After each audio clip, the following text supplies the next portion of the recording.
ناکۆتەکان بۆ هەموو عێراق بڕیاردرا بڕیاری کۆتاییەوە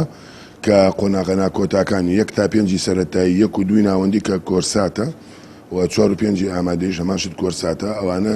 تاقیکردنەوەی وزاریان نییە ئەوانە هەمووی نمرەکانی نیوەی ساڵیان بۆ هەژمار کرا بە نمرەی کۆتایی ساڵ واتە ئەوەی لە تاقیکردنەوەکانی نیوەی ساڵ دەرچووە بە دەرچووی ئەم ساڵی 2020-2021 هەژمار دەکرێت ئەوەشی دەرسی ماوە کەوتووە امتحانەکە لە کاتێکی ترا دیاری دەکرێت کە امتحانی حزوریە بێ و ئەو تەڵەبانە چانسیان پێدرێت کە سەر لە نوێی امتحان دەنەوە واتە ساڵی خوێندنی 2020-2021 بۆ بڕیارە کۆتایی پێات داوامان کرد وەزارەتی پەروەردەی هەرێم نووسراوە بکە بۆ وەزارەتی پەروەردەی عێراق داوا بکە زیاتر ئەو مەنهەجە کورت کردێتەوە ئەوی چەند فەسڵی کەم چەند بەشێ چەند ئەوە بەڵام وتیان بەسەر چاو کتابمان بۆ بێنن بۆتانەکەین کتابەکەمان برد لە چواردەیەمان بە فەرمانی دەرچوو بە ژمارە 17468 لە چواردەی 6